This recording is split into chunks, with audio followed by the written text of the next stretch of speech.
Olá pessoal, sejam todos muito bem-vindos ao canal Um Convite a Diferente Play e este é o seu programa Lições da Bíblia na Imagem. 3 sim, ação!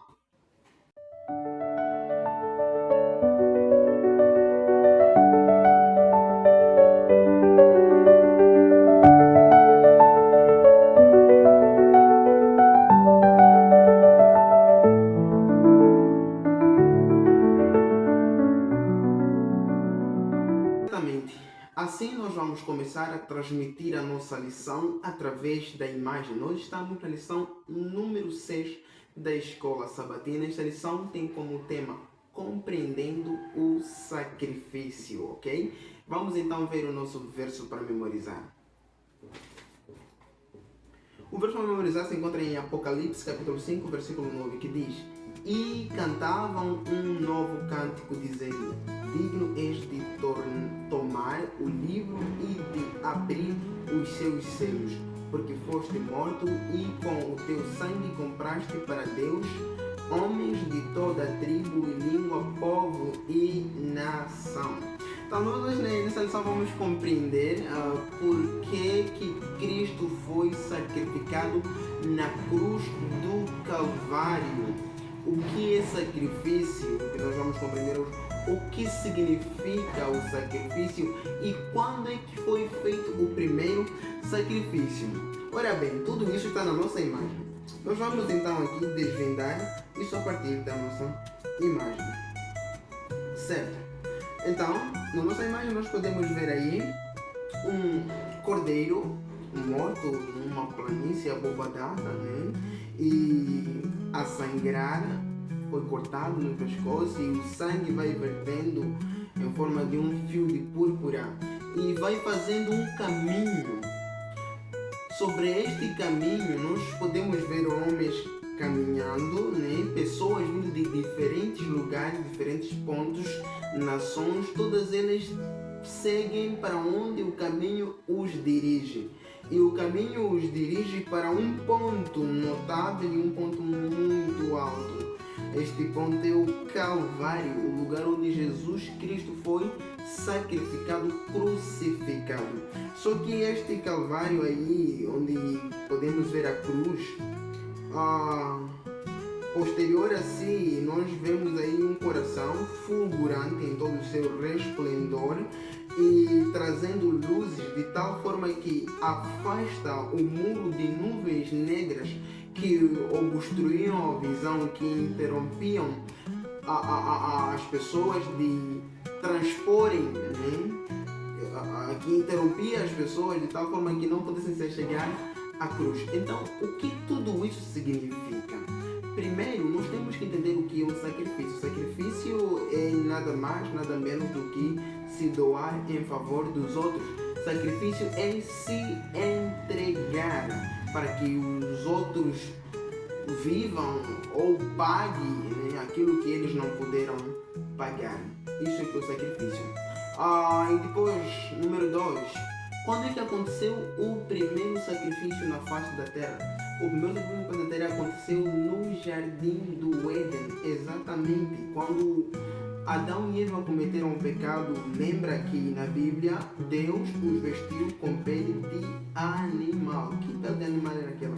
Nada mais, nada menos, aquilo era um cordeiro. Porque quando nós lemos o livro do Apocalipse, capítulo 13, nós vamos compreender que faz menção, diz assim, o Cordeiro de Deus que foi morto desde a fundação do mundo. O Apocalipse diz.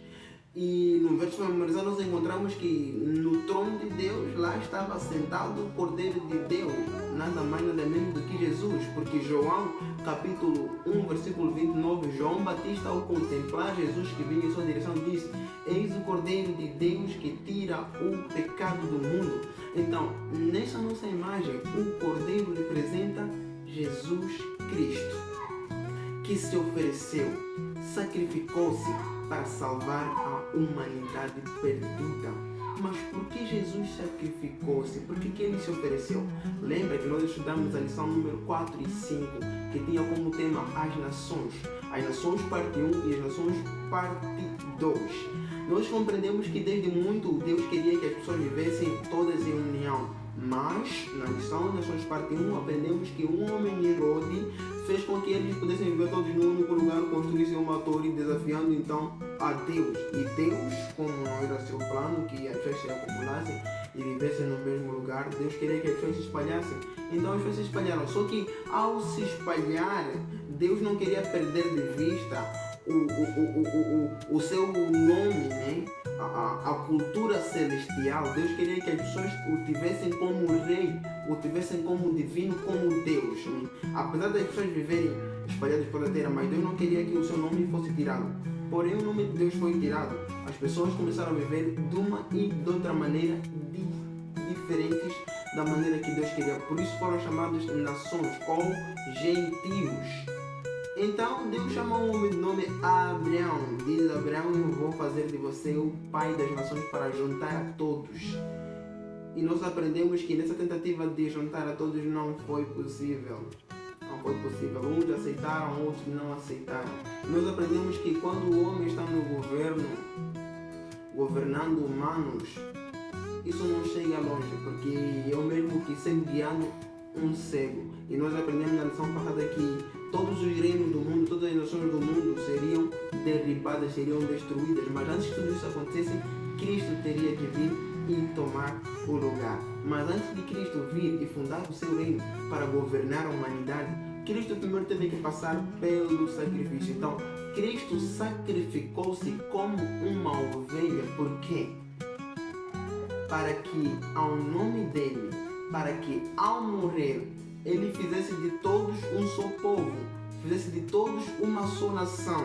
Como diz o texto memorizário, Cristo morreu para juntar, para comprar os humanos com o seu precioso sangue. Por isso que todo aquele que crê em Jesus faz parte, a nação divina faz parte do reino de Deus, é adotado como filho de Deus. Por isso que Cristo morre na cruz para nos salvar. É por isso que Cristo morreu na cruz, para juntar os dispersos que estavam por aí fora andar. Por isso nós vemos homens vindo de diferentes lugares. Todos eles se encontram no caminho em direção à cruz do Calvário. É nada mais, nada menos que Cristo abrindo o caminho. Antigamente não havia essa oportunidade antes de Cristo morrer, porque nós vemos aí que a luz que desce do céu afasta as nuvens negras que cobriam o caminho. O que significa que antes que Cristo se entregasse por nós não tínhamos salvação. Havia um muro de separação entre nós e Deus. Mas Cristo, quando morre, afasta as densas nuvens negras que interrompem. Por isso que a Bíblia diz que nós temos um mediador, a saber, Cristo, o homem, que nos liga com o nosso Deus. E essa é nada mais, nada menos que a revelação do amor de Deus, porque Deus manifesta o seu amor ao enviar Jesus Cristo para morrer na cruz pelos nossos pecados. Agora alguém pode dizer: então assim que Cristo morreu na cruz foram salvos. E como eram salvos aquelas pessoas lá no passado antes de Cristo vir morrer? Lembra que a nossa lição deste trimestre fala sobre alusões, imagens e símbolos. A salvação sempre foi por Cristo e somente por Cristo. Desde sempre foi pela graça. Lembra-se que no jardim do Éden Deus matou um cordeiro. Abel ofereceu um cordeiro. Esse ensinamento já vinha sendo ensinado de pai para filho, de geração em geração, através de Deus, Adão e Adão aos seus filhos. Por isso que a salvação sempre foi pela graça e sempre foi através de Jesus. Alguns, quando leem na Bíblia sobre o sacrifício, até pulam algumas partes, saltam o livro de Êxodo, Levítico, Deuteronômio e Números, saltam porque não entendem muito bem. Mas esta lição nos revela que todo aquele sacrifício que envolvia animais representava a morte de Cristo se oferecendo para salvar a humanidade. Que amor é esse? Que amor é esse? Então a nossa lição nos leva a compreender em relação ao sacrifício. Jesus Cristo morreu por ti, Jesus Cristo morreu por mim e morreu para juntar a todos. No verso a memorizar nós encontramos que Ele comprou as pessoas. Eu pertenço a Deus, você pertence a Deus duas vezes. Primeiro porque Ele te criou Segundo, porque Ele te salvou. Por isso, querido irmão, querida irmã, a vida que você tem é uma vida que vem de Deus. Deus quis te salvar. Se nós estamos vivos até hoje, não porque somos espertos ou porque sabemos viver, mas é porque Deus tem dirigido a nossa vida em cada ponto e em cada detalhe. Ele quer que eu e você sejamos salvos. Hoje nós podemos não entender algumas coisas, mas nós somos chamados a crer com fé e pela fé. Você é a coisa mais especial que existe nesse mundo. De todas as criaturas do universo, não existe nenhuma criatura sequer igual a você. E não existe nenhuma criatura sequer pela qual Deus deu a sua própria vida. E a Bíblia diz que você é a imagem e semelhança de Deus. E Deus fez de tudo para te salvar e para me salvar. Queira você aceitar ou não, mas saiba que Deus te ama. Por isso, o nosso convite e a diferença para hoje é: aceita Jesus em sua vida. Ele não pode fazer mais nada senão bater o seu coração. Eis que estou à porta e bato. Por isso, aceita a verdade, aceita Cristo, para que o seu nome seja escrito no livro da vida. E para que quando Ele vier fundar o seu reino, eu e você estejamos lá, cantando felizes e alegres. Que Deus lhe abençoe, hoje e sempre, até que Ele volte.